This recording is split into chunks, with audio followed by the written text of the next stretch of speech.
my higher self. What about her? Her name is Bubble Joy. I named her that because she's a little bubble of joy. Hey beautiful soul! Today I'm going to be showing you how to make this super easy, absolutely gorgeous crochet shawl.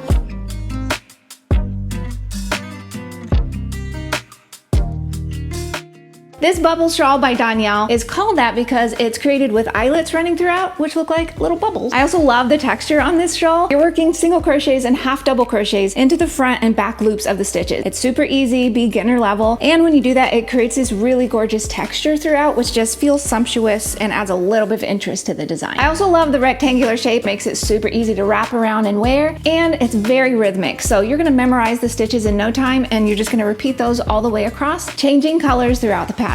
What makes this bubble shawl extra special is we used our hand-dyed June Alexandrite birthstone set to make this. What's even more amazing is I've gone ahead and created 5 skein gradient birthstone kits for all of the birthstones, so you can choose which one you love. And I love them all, but I am an October baby, so I'm gonna have to say the October Opal is my favorite. I wanna know, would you make this shawl in your birthstone colors, or would you choose a different one? And the yarn is our Oasis DK, which is a blend of camel and silk. So it's gonna make this shawl so drapey with a soft, subtle sheen and just buttery soft. Grab a hook and some yarn, we're gonna learn how to make this, and be sure to hop on over to ExpressionFiberArts.com for this pattern and the yarn, and while you're there, be sure to sign up for email and for text update for weekly free knit and crochet patterns. We're gonna start with the chain 12, and the pattern will actually have you do more, but we're just gonna make a mini version today. 4, 5, 6, and keep these a little bit loose so you have a nice stretchy start. 7, 8, 9, 10, 11, and 12. We're gonna skip that very first chain, and we're gonna single crochet into the second chain from our hook. And then you're gonna turn your little piece around. So here's the next chain. We're actually going to single crochet into the little back hump of that next one. And then walk all the way down, working a single crochet into each one of those back humps of your chains. And the reason you wanna do this is it makes a really cool edge to your project. You don't have to, you could just work into the actual chains, but it makes a really neat edge. So it just takes a tiny bit longer, but it makes a really cool effect and I like it. And one more, and then you want to count, make sure you have this correct stitch count. We're going to chain 2, and you want to keep in mind that your chain 2s at the beginning of your rows do not count as stitches on this pattern. So it's just kind of getting your hook up into position. Into this first stitch, we're going to work into the back loop only. So kind of turn your piece around. You can see there are these 2 little legs here. We're going to work into the back one only with a half double crochet. We're going to do that 2 more times. So you're working into that very first, second, and third stitch. You want to make sure you're doing that so your stitch count stays true throughout your pattern.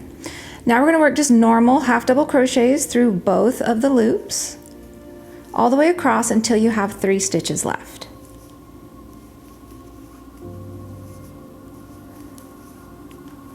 Nice and easy. And when you've got 3 stitches left, we're going to repeat what we did at the start. We're going to work into the back loops only with half double crochets. 2 and 3. We're going to work a chain 2 to get our hook up into position. Go ahead and turn, and we're going to start row 3 by working a half double crochet into the back loop only of each of the first 3 stitches. 2 and 3. Now we're going to jump, and we're going to start working a half double crochet into the front loops only. So just grab that little front leg like so, and work only into that with half double crochets, and you're going to walk all the way down your row until you get to the last 3 stitches.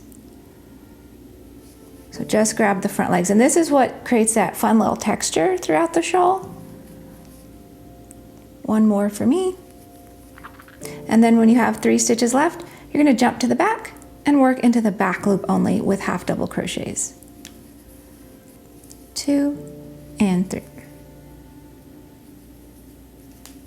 And then for rows 4 and 5, you're just going to repeat row 3.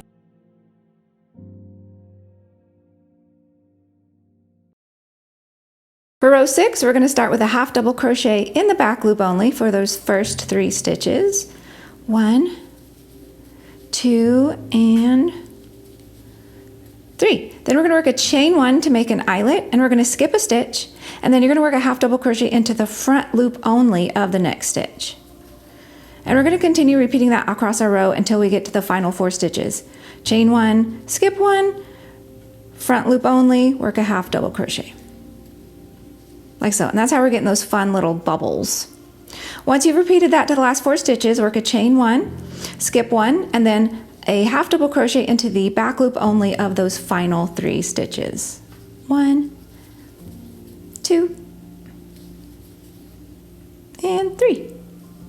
For row 7, you're just going to go ahead and repeat row 3. So 3 half double crochets into the back loop only, and then jump to the front, and you're going to work your half double crochets into the front loops. When you get to the final 3 stitches, work your half double crochets into the back loops only. 1, 2, and 3. To work row 8, of course, we've got our chain 2, and we're going to work a half double crochet into the back loop only of those first 3 stitches, just like we have been. Creates a nice little border. Then you're going to repeat across your row, half double crochet into the front loop only of that next stitch, chain 1, skip 1, and then for the real pattern, you're actually going to work half double crochet into the front loop only 7 times. I don't have enough stitches to work that, so I'm just going to do it twice.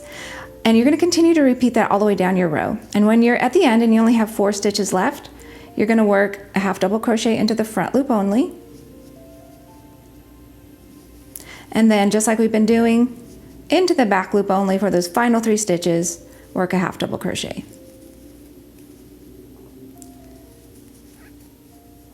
So here's what we have so far. We've got our little bubbles popping out and our half double crochets and that gorgeous little texture from our back loop only and front loop only half double crochets. And that is how you make this shawl. You're just gonna repeat those rows throughout the design, changing colors as mentioned in the pattern or whenever you like. And when you do that, you're gonna have this amazing crochet shawl that's wonderful to keep for yourself or to give to a special friend. I hope that was helpful. I hope you have an amazing week and that you're able to find some time to crochet, and hop back next Friday because we're gonna have another gorgeous new design, and I'm gonna see you then.